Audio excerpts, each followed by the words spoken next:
Hello, fight fans, and welcome to the Combat Challenge podcast. My guest today is a flyweight athlete who was signed to Brave Combat Federation. His professional record is 9 wins with only 1 defeat and 1 draw, and his amateur record was 25 wins with only 1 defeat, all the way from Florida, Mr. Jose Shorty Torres. Thank you so much, Jose. I'm so grateful that you're joining us, brother. Oh, it's a pleasure to be on. Again, we connected through one of my friends, Ricky, over there, and one of the best commentators, one of the best ring announcers that I know. So anytime he says something, I'm like, man, I got to do it. I appreciate it because I have a little promotion here in the UK, and I use Ricky Wright as one of my MCs as well, and he's just unbelievable, man. But thank you so much for coming on. One of the questions I want to ask you, Jose, is the fight name Shorty. Can you tell us the story behind that, please? So my full nickname is technically Lil Shorty G. So my father growing up was a gang member, and the gang was called Harrison Gents, so meaning gentleman.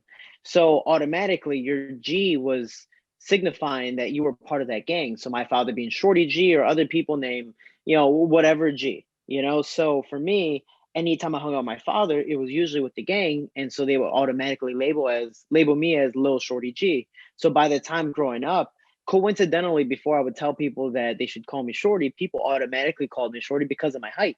So especially in my neighborhood, there's everyone's name Jose. So, being full of Latinos and Mexicans, everyone's like, oh, Jose. Everyone turns around, even if your name's not Jose. So everyone has to come up with a nickname like Chepe or this or that. And so for me, I was like, just call me Shorty. And people were just calling me that from there pretty much ever since I was born, really. So Shorty G is my full nickname, but I like to go as Jose Shorty Torres, and it kind of rolls with the tongue. It's nice and smooth. It does. It's nice. And yeah, because I made this assumption, Jose, that it was something to do maybe with your height, but it's crazy that your father was involved in a gang at that time, right? Yeah, I mean, I was born in a trap house. My father wasn't the best role model growing up, and he was the reason why I started fighting, for 2 reasons. One, because he was always beating me up, either because I was in his way and he was having a bad day, or he was play fighting with me. And for him, that was the only way he knew how to play with me, was to play fight. So automatically he was teaching me how to defend myself. And in the process, I had to learn how to. So I ended up eventually starting martial arts, and I am where I'm at today because of my father. You mentioned you started martial arts. Jose, for myself and the viewers that are watching, could you tell us your MMA journey, where it started from, what sort of disciplines, and how you've ended up where you are now?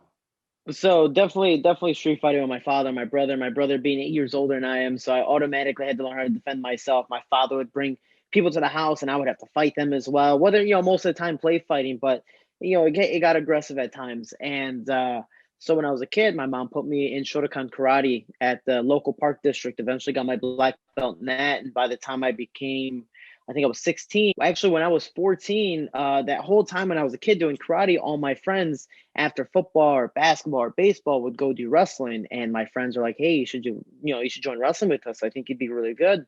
And I was like, oh, well, I asked my dad, and my dad was a little homophobic. So he thought, the kids wearing spandex and grabbing each other and doing this. He didn't find it too appealing. So I was just like, oh, well, I'm not going to do it because my dad doesn't like it. He's not going to let me. And then when I was 14, coincidentally, ironically, I didn't make the basketball team. So I lost the bet and had no choice but to join wrestling, because I bet the wrestling coach that if I didn't make the basketball team, then I had no choice but to join wrestling. I ended up doing very, very well in that. Then when I was 16, I found one of my friends, Chepe, one of the guys I sponsored through my foundation as well. And he ended up, taking me to his gym, Combat Dough, Master Bob Sherman. Because of Master Bob, he ended up, in a sense, saving my life. There in my neighborhood, you end up in the streets, you join gangs, you sell drugs, you do this, do that. And for me, it was, a really good time to find them in my life. And by the time I was 18, I took it seriously. I went off to college, traveled a lot, and I just really said yes. I just kind of listened to him. And it was like, okay, whatever you say, like, I'll do it. And I'm getting farther and farther in my life. And out of nowhere, I become a 2-time world champ, turned pro, and I do all these incredible things. But it wasn't because I was trying or had these goals. It was just because I was listening to my coach. I was 25-1 as an amateur for MMA, but I had 50 plus in Muay Thai kickboxing. I had hundreds in wrestling, hundreds in college wrestling as well. Boxing, judo tournaments, jiu-jitsu tournaments, like all these different things. So I was a well-rounded MMA fighter before I turned professional. Was able to, just kind of go above and beyond naturally, not thinking it was, I'm trying to be the Lomachenko of MMA. It's like I can immediately challenge for a world title on my third fight and this and that. And I did. And by the time I was, I think 23, when I turned pro, I just started traveling. I went to California, went to New Mexico, all the big gyms, San Diego Combat Academy, Alliance, Dwayne Ludwig's, Training Lab, Jackson Wink, Rufus Sport, Team Quest before they all kind of split apart. American Top Team, Henry Hoofs, Mark Henry's, all these different places. And, I ended up finding Dean Thomas, and now I live with him. I train with him full time. And, it's been a journey. I saw you put a clip up today about Dean Dinero Thomas, and there's one bit in there where you do like a bit of a dance, like a salsa dance or something between you both whilst you're doing pads, right? I always try to, it's one of those things, and I'll backtrack a little bit here, especially during COVID. A lot of people, I think, have been more affected mentally than physically. Yes, people have gotten sick, and obviously, sadly, people have passed away, but I think the majority of the people have suffered a lot mentally when it comes to opportunities lost, losing jobs, losing money, losing opportunity and time. So for me, especially about a year and a half ago, my father passed away, and just so many things before that, I was going through a lot of mental struggle and my own version of depression and sadness. But when I got to live with Dean and had my training partner, Jillian Robertson, and other training partners coming in and out, the atmosphere here has been way different. It's been way more uplifting. And as I said earlier, my father, the way he played with me was play fighting. So every once in a while, every time I go to practice, like the kid in me comes out, whether or not I'm tired, exhausted, or I even don't want to get up and do it. Once I get in the gym, it's just fun and games, given I'm working, but it makes it a positive atmosphere again, and it makes it that much more fun. So when people see my training camp videos on my YouTube series, Inside Team Shorty, I like to be as real as possible. You are going to see bad times. You are going to see good times. And you're going to see the, what I like to call the fuckery in between practices where we're just messing around, having fun. For example, when you saw us dancing, that was the 30-second break until the next round. So after we're doing pads, it was like 30 seconds. All right, let's just have fun, keep moving, dance to the music, make fun of Jillian if we can. And then, the round starts and we go again. Thank you. Thanks for sharing that with us, Jose. Your last fight that you had was against Sean Sentella, which took place last year on Brave Combat Federation. Can you talk us through the preparation for that fight and talk us through the fight itself, please? It's crazy because of COVID, there was travel restrictions. And so instead of being allowed 2 or 3 corners as usual, because of COVID, countries are only allowing one person, so one corner. The only problem was Dean Thomas was in, I believe, Abu Dhabi and Fight Island, so he couldn't leave anywhere. And then my coach back in Chicago, Master Bob, needed surgery for his ankles. So at the time, I was pretty much coachless. I was still living with Dean and training with him full time before he left. But by the time he left, I was focusing on my weight cut down. I was like, man, I have no one to go with me that I could responsibly take. So I ended up taking nutrition, my nutritionist. The only problem was when I got there, I ended up not facing anxiety, but it was my first fight back in a year and a half after my father's passing. And I went through my own, trials and tribulations with that, grieving and all that, which I've never done before to that extent. And getting back in there, it was almost like the Khabib story. Khabib did exactly what I wanted to do. For me, before I fought Sean, I was supposed to fight and broke down because I couldn't handle my father's passing. And then finally getting up to this point, again, I had to face my own demons and trials and tribulations. And by the time I got in that cage, I mentally still wasn't there. I put too much pressure on myself. My heart was there, but my body and mentally, I just wasn't there. And then after the fight was over, I'm like, wow, why did I make this fight so much harder than it should have been? I felt like I could have easily done stuff. But once the fight was over, I had a sense of relief. It was like this huge weight off my shoulder, like, oh, I'm back in it. Now I can finally say a very positive thing. I can finally say I'm having fun again, or I'm happy, given after the fight, but it's the fact that I'm that much more excited to get back to it. So during the fight, the first round, he caught me off guard, kept me in something called Ashigarami or 50-50. And he was able to solidify the round. A very simple round, not much action, but I couldn't get out. When you face a high level jiu-jitsu guy, sometimes you're just stuck in the spider web, so I was just entangled. And then the second round, I'm like, okay, cool. I know what to do. I'm a slow starter. I'll wake up now. And then I just made a rookie mistake, and he was able to take my back and hold me down for majority of the round, which gave him the win for that one. So I'm like, man, I'm down 2 rounds to none. I have to finish him. In that third round, I knew he was exhausted, so I just pushed the pace. I knew what I had to do, and that's when I finally woke up and did what I needed to do. The only problem was I couldn't finish him. So I ended up getting a 10-8 round, which ended up making it a majority draw by the end of the fight. So it's a tournament. So we're both still stuck in the quarterfinals while some people are in the semifinals now waiting for us. So we have to fight somewhat soon. And we've been waiting, especially during COVID. December, Russia says, you guys can come on over. Oh, no, we're closing the borders down to everyone. Then January is like, everyone come on over except for you two guys because you're both Americans. So, Americans right now, we have a travel ban almost majority of the world. So, we're just trying to figure out when we can fight again and what's next. But right now, just trying to stay as positive as possible. As you saw earlier, working with Dean and being coached, and just, it's another day to get better. So it's all about perspective and being patient. Well, it was good to see you doing some work with Dean. Now, Dean Thomas, he's always looked young. The only thing that helped me now was he's got that silver goatee, Yeah. which makes him look a little bit wiser and older, right? He's looking mature, and it's funny. I was actually just making fun of him because every once in a while he'll do push-ups during pads, and him and I roast each other all the time. Like he'll do push-ups in between while I do the pads. So in between those rounds, he's down on the floor getting at it. And I was like, how every time you do push-ups, your belly gets bigger, but your chest gets smaller. I thought it was supposed to be the opposite, but. And we just go back and forth, man. Dean is he's a father figure to me. He's my coach and my mentor, and that's something that I respect very highly of him. Is that I don't try to live with people to freeload and do this. I try to live with people because they're positive role models, and Dean is one of those guys. Even though he is an introvert and I'm an extreme extrovert, him and I can meet in the middle and relate as much as possible. And him and I are very, very similar. So him motivating me and pushing me and really understanding me to a certain extent has been phenomenal, especially during practice. So I'm hoping the next fight he's able to go and be my one corner. Yeah, definitely. It must have been testing as well for you, that last fight, Jose, because who was the voice for you in the corner to give you guidance?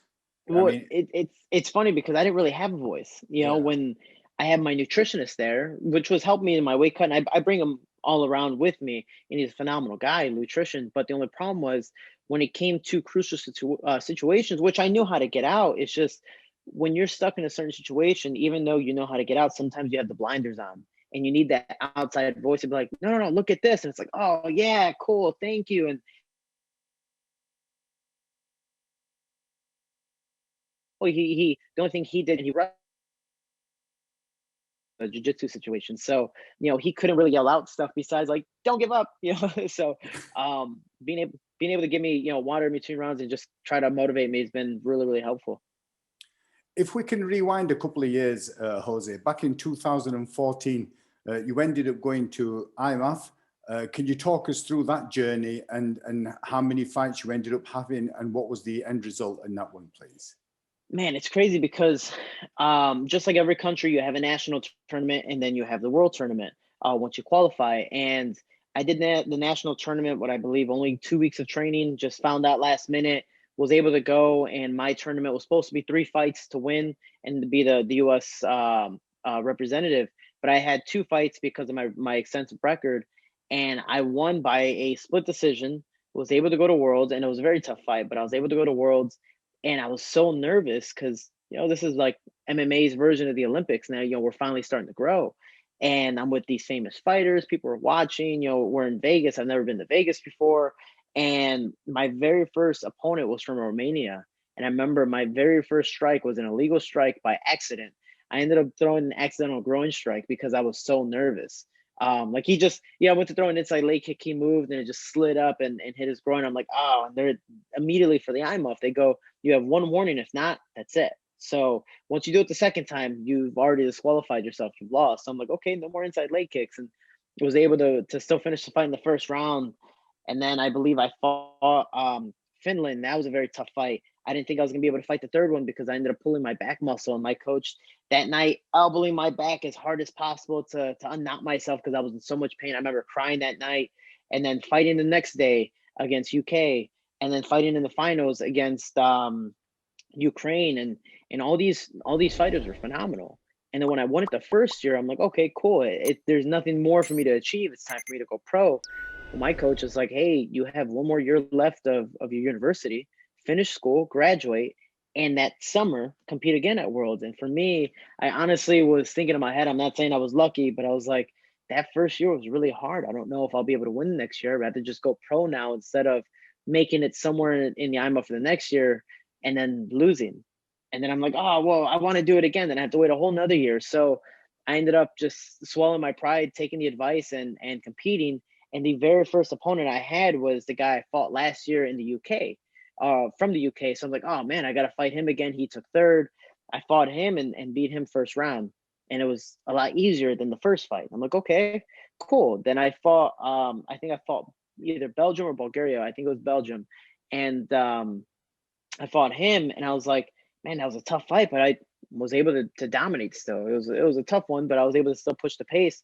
Then I believe the fourth fight, oh man, who's the fourth fight? Oh, the fourth fight was against Ireland. And at the time, before they were Northern Ireland in separate teams, it was Ireland. And I fought Carl McNally, and he was, it was the same exact week as Conor McGregor, Chad Mendes. So for me, being the American, I'm like, Chad Mendes, you could do it.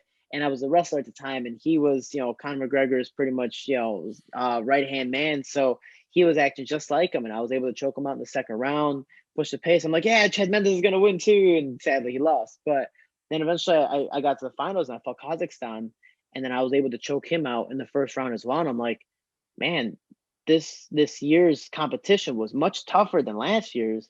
I was just able to handle a lot more. Like, I guess I've really, really improved. And it's crazy because even to qualify for Worlds, I had to do nationals again. I fought the same guy that I had to beat the first year in the finals that I won by a split decision. I ended up dominating him in a 3-round contest. And I'm like, man, I've improved a lot. I've done what I needed to do. And at that point, I ended up traveling to Bahrain and meeting Khabib and Islam Makhachev and all the Dagestani guys. And that's where I met Sheikh Khalid, who is the owner of Brave CF, and, signed me to his team, KHK. And, it was kind of small world. Bahrain is called the Pearl of the Desert. And, pearls are hard to find. And I ended up running into Lex McMahon, who ended up being my inevitable manager, who's my manager right now. He's like, hey, man, who are you? And I started, just training in front of him. I told him my accolades real quick. He's like, okay, cool. Can you spar with this former bantamweight UFC veteran? I was like, yeah, sure. And then I beat him up. I beat the first guy, I beat him up, and then we go to the main practice, and out of nowhere, Islam Makhachev is there. And he's like, hey, do you want to move around? I was like, yeah, sure. Islam is 155. At the time, I fought 135, so there's a significant size disadvantage for me. And so, having fun with him, holding my own. And the Khabib is like, who else wants to move around? I'm like, I'll move with you. And out of nowhere, I'm rolling with, one of the best champions ever in UFC's, accolades. And I was able to hold my own against Khabib. And out of nowhere, Lex is like, who is this kid? We're going to sign him for a contract. And I, went to Titan, became the double class champ, and, I'm at where I'm at today. That is awesome, man. So you've rolled with people like Khabib and Islam and them lot, right? I mean, oh man, the names that I've gone with, I'm trying to think of big names: Eddie Alvarez, Frankie Edgar, TJ Dillashaw, Cub Swanson, John Dotson, Diego Sanchez, Roney, both Pettis brothers, Jon Jones. I'm trying to, Curtis Blades. Man, the list goes on. Khabib, Islam Makhachev, all the Dagestani Eagle guys, literally almost everyone in their team, which they're all phenomenal. I've rolled with a lot of guys, and there's so many more that I'm sadly leaving out, but there's just so many guys that have been a part of my life, have been part of this journey. I wouldn't be where I'm at today. Man, that's just unreal, Jose. For me, it's just mind blowing. Those names, I can picture the images, but they're not tangible. But for you to be able to roll with them, it's unreal, man. Then you said you got signed up and you ended up competing in Titan FC. Champ you were, brother, because you had a 2-division championship. You were fighting at flyweight, and then you jumped up to bantamweight. How did that come about? How did that opportunity come about for you to compete for a different weight category? So it's crazy. So when I first went pro, no one wanted to fight me because of my accolades. And no one wants to fight the hype train. And I didn't really pay attention to that I was a hype train. I was like, oh, I just did what my coach said. And then everyone's making me believe the hype. I'm like, oh, all right, cool. Like, this is awesome. And then I think 6 guys backed out from my pro debut. And then I fought a guy named Travis Taylor, which is a super respectable guy. And I was able to finish him in the first round. I'm like, okay, cool. Like, I took no damage. I'm ready to fight again. I believe like a month or 2 months later, I fought again. And I fought a guy who had 16 professional fights, but he was 8-8. So it wasn't the best record in the world, but damn well experienced. It was never finished at that time. And still, I think it's still never finished today. And I just beat him up. I was only 1-0, and I was able to just solidify it. I think he was a second-degree black belt as well, and I was just able to dominate positions, just hold my own. And they're like, hey, this is at bantamweight. Then they're like, hey, do you want to drop down? There's a vacant belt. Tim Elliott just went to the Ultimate Fighter for the flyweight division. Do you want to bump down and fight the belt against Albio Velasco at 7-2? I was like, I'm a little nervous because I haven't dropped down to 25 in a long time, or 57 kilograms in a long time, because I did it in wrestling, but I didn't have a nutritionist. I didn't have anyone really help me. I was now working on my nutritionist for 2 fights at 135 and making weight as easy as I've ever made it. So I was like, you know what, man, if you believe I can make it, let's do it. And he said, let's do it. And I got to fight at 25, was able to knock out Albio Velasquez in the second round to, become Titan FC's world champ. And then I was like, all right, well, my favorite fighter is Manny Pacquiao in boxing and just in general. And he fought literally the best of the best, the mandatory opponents, and he just kept on striving for more. So for me, the next guy in line, respectfully, was Pedro Nobre, a UFC vet, 18-2, was never finished. And I was like, I want him. And they're like, nah, Shorty, like, we like you. We're going to try to keep your hype up. I was like, no, I mean, if I lose, I'm still young. I have nothing but time to grow, and I lost to a respectable opponent. So if I lose, it makes nothing but sense paper-wise. And if I win, it just makes me look that much better. And I believe that's the UFC wants. And I ended up knocking I knocked out Pedro Nobre out 86 seconds. And I was like, oh man, this is awesome. But the UFC is like, we want to see you come back from adversity. I was like, oh, well, I guess you guys don't like knockout artists. Okay, cool. Let's see what happens. I was like, let me bump up. They just crowned a new champion who won a tournament to win the belt. Farkhad Sharipov, 17-7 at the time, beat a bunch of UFC and Bellator veterans. I was like, man, let me bump up and fight this guy. First round, I get dropped, and I broke my hand. So when I tried to retaliate, I ended up breaking my hand. If you can see here, I have a nice little scar there. And I ended up, while falling when I got dropped, I ended up tearing my right MCL. So I didn't know that one of my ligaments was torn at the same time, but I'm still fighting. I feel some pain, but I'm like, adrenaline, it's working. Eventually I start punching again. I know my hand's broken, but I'm still punching. I'm taking a beating. He's taking a beating. We go all the way to the distance, and I win, I believe, 3 rounds at 2. And I ended up winning the second world championship, which was pretty much the biggest highlight of my career at the point. And I'm like, this is awesome. Maybe the UFC wants me now. And the UFC is like, no, not right now. Sorry, buddy. And I'm like, I literally just did what Conor McGregor did he did it at 14-2 in Cage Warriors. I did it at 5-0 and defended a belt in the process. Like, you want to respect me? He's, no, we want to see you come back from adversity. I was like, dude, I just broke my hand and tore my MCL. Like, I can't even walk right now. I didn't come back from adversity. Okay.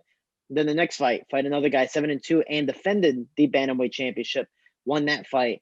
And that was a 4-round war where I took cuts and all that. I have stitches on my face from it. And then I bumped back down to fight at 25. And then eventually the UFC gave me a last minute call to do a last minute fight in 9 days. And even though I wasn't a fan of it, it was literally my only way to be signed to, in a sense, a dying weight class. And I tried my best to save the weight class, won the fight, whether people want to call it an accident or not, ended up winning the fight. And I was receiving calls from Mick Maynard telling me like, hey, you're going to fight in 20 days, even though you told me I was going to fight months later or almost a year later. And he goes, I ended up receiving ultimatums. And so it was like, okay, well, I have no choice but to fight now. And mentally, I had such a big weight cut. I mean, I don't know what it is in kilograms, but I cut about 54 pounds in about 45 to 48 days. And I'm a flyweight, so I think that's about like give or take 20 to 22 kilograms. So that's for a flyweight, that's very, very tough on the body. So mentally, I just wasn't there. And I ended up taking my first defeat as a loss against future title contender Alex Perez. And then after that, I eventually got cut. I was the first flyweight to get released during this huge flyweight demise. And eventually Brave was like, hey man, if the UFC is not going to respect you, we're going to take you in. And I mean, Brave has been nothing but super gracious, and I'm grateful for them because they've been super understanding of all the situations I've had to go through with them. I've had to pull out of one fight because of cuts and injuries, and also being sick at the same time. And then my last one, my father passing away. I thought I was going to be able to mentally stay stable, but I broke down before the fight, and I couldn't last until after. So ended up doing that, and then now with this draw, so they've been honoring me very, very much, and I really, really respect it. So it just sucks that COVID's out right now, and travel restrictions, and I can't play anytime soon, but hopefully sooner than I think. It's great that you've got that good working relationship with the Brave Combat Federation, because they will see the commodity that you are and what you bring to them, to their business. Along your MMA journey, Jose, is there any coaches or mentors that have played a significant part on your journey? And if so, who and why? Man, there have been so many people. I'm trying to think in my head who's played. There's definitely two for sure that I can easily say. Master Bob Shermer, who is a person who saved my life at 16 years old, and I still talk to him every single day. He might not be in my corner for every single fight anymore because of his age and injuries and stuff like that, but he knows me the most, and he's the reason where I'm at today, and I always respect him for that. He's another father figure of mine that I really, really do appreciate, and he's really kind of like an older man. And then Dean Thomas as well. I never expected to work with Dean Thomas. I literally, even still today, know nothing about Dean. I've never watched one of his full fights, which is hilarious. When I met him, I was working with Jillian Robertson a lot because I work with the women since I'm a smaller athlete. So I'm like, yeah, cool. I know how to control myself, and we'll respectfully work together. And so Jillian and I got really close, and he's like, hey, can you help Jillian? Can you help Jillian? Can you help Jillian with drilling or whatever practice? I'm like, sure. And so with that being said, he was more using me as a practice partner for her. And then eventually him and I started to create a connection and a bond. And now it's like, hey man, if you're not happy with ATT, I'm leaving, you can come with me and you can stay at my house and we'll work together one-on-one. I'm like, I'm 28 years old. I'm at the prime of my career now, or at least starting it. I need to point me in the right direction. I've done a lot of stuff myself, traveling from gym to gym, but I've never had a coach really help me besides my coach back at home. But he's at home. So Dean is like, come on through. And if it weren't for Dean, I wouldn't have beat Amir Albazi as dominantly as I did. And I would have not survived Sean Sentella's, crazy jiu-jitsu game if I, didn't decide to work with Dean. So, both those guys have been phenomenal. And then, there's so many other notable mentions. I mean, one that has really helped my style is Trevor Whitman and Dwayne Ludwig. Both those guys, their footwork, their, combinations, it's just been incredible. And for me, I'm comfortable moving in both stances now because of both those gentlemen. So, I mean, there's just so many coaches I've worked with. It sucks that I have to leave out so many, but if not, this interview would go forever. So it's been a journey, that's for sure. Sure. Thank you for sharing that with us, Jose. Along your journey, I'm sure you've had loads of fights that you'll remember, but is there any significant fight that you found most rewarding? It don't have to be a win or a loss. Was there any adversity? And if there was, can you talk us through that fight? For me, I think there's two fights. One was when I claimed the second world championship because, my father, my mother was there. I created history. Again, I finally became champ again. And, that was the second time I did that. And being able to come back from adversity, from, again, getting dropped, from breaking my hand, from getting cut above my head, from, I tore my MCL. I literally went through almost every single injury you can face in a fight, a cut, a broken bone, a torn ligament, getting dropped, being stuck in a submission. Like I literally went through everything practically in the first round. And I had to fight 4 more rounds after that to win the championship. So I ended up pushing the pace more. So it really showed me how naturally tough I am, how resilient I am. And I'm very happy. But it's also the fact that it was a learning experience of going, maybe I shouldn't do that again. Maybe I should change my style a little bit so I'm a little more safe and I can have a long, lustrous career. And then the second fight is the one actually right after that, because I was already, facing mental trauma with the UFC, thinking like, it's almost like neglect. It's like, man, daddy doesn't love me. Like the UFC is not, picking up the call, even though Titan FC at the time is a UFC feeder program. That's the promotion that everyone wants to go in. And man, I received a lot of natural disrespect, and it wasn't personal. It was just business. You know, the flyweight division was already dying, and they weren't invested in any new guys coming in. So for me, trying to force the situation in hindsight wasn't the best. But when I fought the bantamweight contender to defend my belt, I just mentally wasn't there, and he was an extremely tough opponent. That if I didn't push the pace or even change and adapt in the fight, he would have beat me, and he probably would have knocked me out as well. So there was a fact that knowing that I was still able to win a fight, even not at my worst, but closely to my worst or not at my best performance, shows that I have the ability to really push through if I need to. I just have to mentally stay strong in that. So I was happy mentally I was able to push through and get back at it. And I guess even this last fight, you know, talking about anxiety, talking about depression, sadness, and grief, and all these other things that we go through in every single day life. Yeah, I was able to finally say with the relief off my shoulders, like, wow, I haven't been able to say this in a long time, but I guess I'm happy. Haven't felt this in a really long time. So I'm very, very I'm very grateful for all the opportunities I've been able to face. You're on this MMA conveyor belt, and you're at the premiership level when it comes to competing. There'll be a lot of people behind you on the same conveyor belt, Jose. What advice would you give to up-and-coming fighters, just from your knowledge and experience that you have? You know, two things. If you're an amateur, just take the fights. Don't overthink stuff, because you got to think about it. If you turn pro at 30-0, 0-30, 15-15, when you turn pro, you're 0-0. So it doesn't matter whatsoever what your amateur career is. Yeah, it might look better this way, it might look worse that way, whatever the case may be, but this is practice. None of these fights matter. You can be 100-0 as an amateur and then go an 0-100 as a professional. I hope it doesn't go that far, but it's the fact of, you know, practice makes perfect. And this is real life practice. If there's a fight opportunity that makes sense, do it. If it's way out of your league and you know that, then cool, swallow your pride and go, hey, this is not my time right now. Maybe in a year, maybe in 2 years, but take your time. And I do recommend all people, and my coach would tell me this as well, get at least 20 amateur fights.